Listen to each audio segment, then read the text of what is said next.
Good morning to all student. Welcome to Vidyanchal college से कोई खास। आज की क्लास में कक्षा 11 12 के लिए नाइट्रेशन का जो सेकेंड पार्ट है मैं लेकर आपके सामने आया हूँ। आज हम लोग डिस्कस करेंगे कि नाइट्रेशन कितने प्रकार के होते हैं। How many kinds of the nitration. अभी इसके पहले वीडियो में मैंने आपको बताया था कि नाइट्रेशन मतलब होता क्या है, पर्सन कितने प्रकार के होते हैं, कौन सा टेंस किस में बदलता है और क्या क्या चीज़ें परिवर्तन की जाती है। आज इसके वीडियो में हम देखेंगे कि सबसे पहले देखेंगे कि नाइट्रेशन दो प्रकार के होते हैं। कौन कौन से हैं? पहला है डायरेक्ट और दूसरा क्या है? इनडायरेक्ट। डायरेक्ट का मतलब क्या होता है? डायरेक्ट का मतलब होता है कि प्रत्यक्ष। अभी क्या होता है इसका मतलब कि अगर हमको कोई बात किसी से कहना है तो हम उस आदमी से डायरेक्ट कहलवा देते हैं तो ही डायरेक्ट यानी प्रत्यक्ष होता है। अगर वही बात हम किसी थर्ड पर्सन के माध्यम से तीसरे आदमी से उस आदमी से बात करवाते हैं तो उसको इनडायरेक्ट बोला जाता है। तो डायरेक्ट मीन्स प्रत्यक्ष हो गया और इनडायरेक्ट मीन्स क्या होता है? अप्रत्यक्ष। अब देखेंगे कि नाइट्रेशन के वाक्य को कितने प्रकार से बनाया जाता है। नाइट्रेशन के वाक्यों को 5 प्रकार से बनाया जाता है। पहला है असर्टिव सेंटेंस, जिसको हिंदी में कहते हैं साधारण वाक्य। दूसरा है इंट्रोगेटिव सेंटेंस, जिसको हिंदी में कहते हैं प्रश्नवाचक वाक्य। तीसरा है इंपरेटिव सेंटेंस, जिसको हिंदी में कहते हैं आज्ञा सूचक वाक्य। चौथा है ऑप्टेटिव सेंटेंस, जिसको हिंदी में कहते हैं प्रार्थना सूचक वाक्य। और पांचवा है एक्सक्लेमेटरी सेंटेंस, जिसको कहते हैं विस्मय बोधक। अब बात आती है कि जैसे मान लीजिए एग्जाम्पल दे दिया ही साइड, यानी कामा के बाहर और कामा के अंदर। Ram is reading a book. यहाँ पर आप देखेंगे यहाँ पे 2 वाक्य आया है, एक कामा से बाहर और एक कामा के अंदर। अभी बात आ जाएगा कि कामा के बाहर वाले भाग को क्या कहते हैं और कामा के अंदर वाले भाग को क्या कहते हैं। तो कामा के बाहर वाले भाग को कहते हैं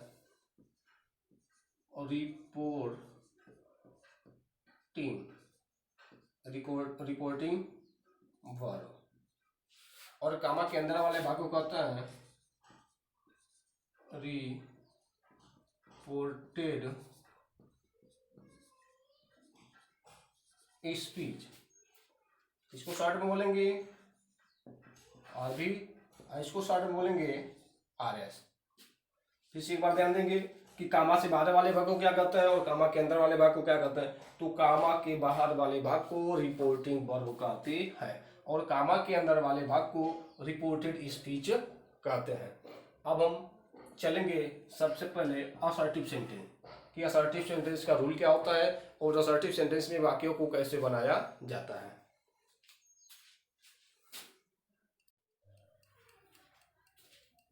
देखिए पहला सेंटेंस है असर्टिव सेंटेंस, जिसको हिंदी में क्या कहते हैं? साधारण वाक्य। इसका पहला रूल है क्या दिया है कि जब रिपोर्टिंग वर्ब यानी कामा से बाहर वाला भाग, जब रिपोर्टिंग वर्ब प्रेजेंट अथवा फ्यूचर में हो तो हम कोई टेंस नहीं देखना है। ये नहीं देखना है कि प्रेजेंट इंडिफिनिट की कंटिन्यूअस है कि परफेक्ट है या फ्यूचर इंडिफिनिट है कि कंटिन्यूअस है कि परफेक्ट है। हमको बस ये देखना है कि प्रेजेंट में आया है कि नहीं, प्रेजेंट का चारों पार्ट में आया हो चाहे फ्यूचर के चारों पार्ट में आया हो। अगर प्रेजेंट अथवा फ्यूचर में आते हैं तो रिपोर्टेड स्पीच यानी कामा के अंदर वाले भाग में किसी प्रकार का परिवर्तन नहीं होता है, केवल कनेक्टिव वर्ड डायरेक्ट लगा देते हैं। एग्जाम्पल दिया है राम सेज, एग्जाम्पल लिखा दिया है राम सेज, राम कहता है, क्या कहता है? हरी हैज गॉन टू आगरा। आप स्पष्ट जान गए होंगे कि कामा से बाहर वाला भाग किस टेंस में आया है? Reporting verb. कामा के बाहर वाला भाग रिपोर्टिंग वर्ब हो गया, कामा के अंदर वाला भाग रिपोर्टेड स्पीच हो गया। तो हम देखेंगे हमारा रूल क्या कर रहे कि जब रिपोर्टिंग वर्ब कामा के बाहर वाला भाग किसमें आया हो, प्रेजेंट हो चाहे फ्यूचर, तो हमारा रिपोर्टिंग वर्ब किसमें आया है? प्रेजेंट टेंस में आया है। कैसे आया है? क्रिया में एस या एस लगा हुआ है। इसको बनाने के लिए चलेंगे तो कह रहे हैं कि रिपोर्टेड स्पीच में किसी प्रकार का परिवर्तन नहीं होता है, केवल कनेक्टिव वर्ड डायरेक्ट लगा देते हैं। इसका इनडायरेक्ट देखेंगे, राम का राम हो जाएगा। अभी ऊपर दिया हुआ देखिएगा यहाँ पे से को टेल में बदलेंगे, सेज को टेल्स में बदलेंगे, साइड को टोल में। कब बदलते हैं? जब ओ भी मत ऑब्जेक्ट हो तो यानी सीज के बाद से ऑब्जेक्ट नहीं दिया है तो हम इसको जियो करते हैं उतार देंगे, इसको परिवर्तन नहीं करेंगे। तो लिख देंगे राम सेज का से जी हो जाएगा, कामा को हटाएंगे, कनेक्टिव वर्ड का लिखेंगे, डेट हो जाएगा। उसके बाद जियो कहते हैं वाक्य को उतार देंगे, तो Hari has gone to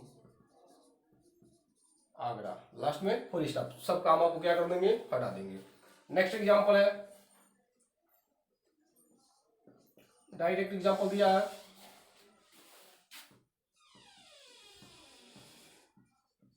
Mohan will say, inverted comma में Ram write a letter, inverted comma पर लास्ट में फुल स्टॉप। एग्जांपल क्या दिया है कि मोहन विल से, राम राइट से लेटर। तो पहले सबसे पहले देखेंगे कि सेंटेंस को कैसे पहचानते हैं। सेंटेंस जो हमारा होता है, जो कामा के अंदर वाला भाग है वो क्या है, पॉजिटिव में यानी असर्टिव यानी साधारण वाक्य में और लास्ट में क्या लगा हुआ है, फुल स्टॉप। यानी इन्वर्टेड कामा के में आया है, लास्ट में क्या लगा है, फुल स्टॉप। इसको इनडायरेक्ट बनाएंगे।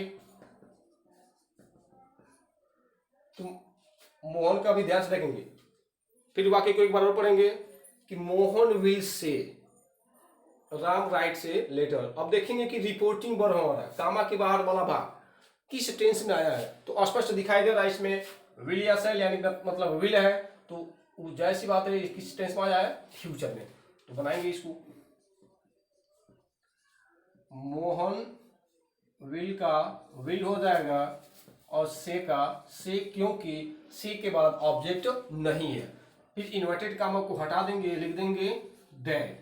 अब बाकी ज्यों कहते हैं वाक्य को उतार देंगे, राम राइट्स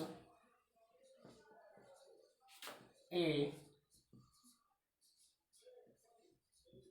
लेटर, लास्ट में फुल स्टॉप। नेक्स्ट एग्जांपल देखेंगे,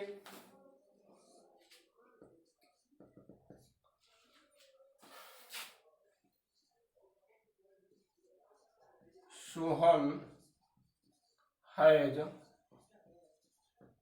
said to me, inverted comma में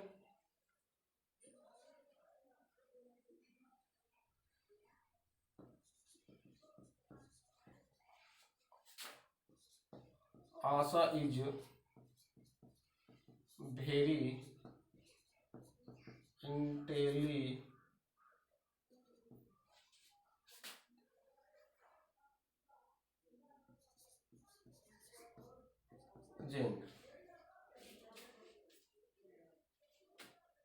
एग्जाम्पल का दिया है सोहन है सेड टू मी, सोहन हमसे कह चुका है कि आशा इज वेरी इंटेलिजेंट, यानी यह किस टेंस में आया है, इन्वर्टेड कामा है, लास्ट में क्या दिया है, फुल स्टॉप दिया है। यह आ गया असर्टिव सेंटेंस में।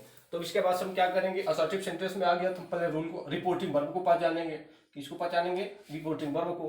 तो कामा के बाहर वाला भाग किस टेंस में आया हुआ है, तो ध्यान से देखेंगे, सब्जेक्ट के बाद से हैज लगा है, वर्ब का थर्ड फॉर्म है, तो किस में आता है, प्रेजेंट परफेक्ट, यानी प्रेजेंट में आया है। परफेक्ट से मतलब नहीं है, हमको देखना है प्रेजेंट में है कि नहीं है। तो हमारा रूल क्या कर रहा है कि जब रिपोर्टिंग वर्ब कामा से बाहर वाला भाग प्रेजेंट अथवा फ्यूचर में हो तो रिपोर्टेड स्पीच में किसी प्रकार का परिवर्तन नहीं होता है। तो हमारा रिपोर्टिंग वर्ब किस में है, प्रेजेंट में है। तो फिर हमारे रिपोर्टेड स्पीच में किसी प्रकार का परिवर्तन नहीं होगा। तो इसको इनडायरेक्ट बनाएंगे,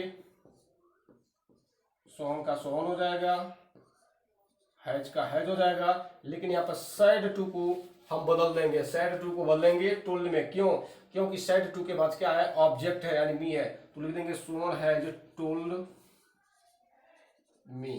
कामा को हटाएंगे, का लिखेंगे, दैट लिख देंगे, और बाकी एग्जाम्पल जो करते हैं उतार के लास्ट में फुल स्टॉप लगा देंगे। आज हम लोगों ने असर्टिव सेंटेंस का पहला रूल पढ़ा कि जब रिपोर्टिंग पर प्रेजेंट अथवा फ्यूचर में हो तो रिपोर्टेड स्पीच में किसी प्रकार का परिवर्तन नहीं होता है, केवल कनेक्टिव वर्ड डेट लगा देते हैं। और अगले वीडियो में इसका अगला रूल फिर से हम बताएंगे। इसके लिए धन्यवाद।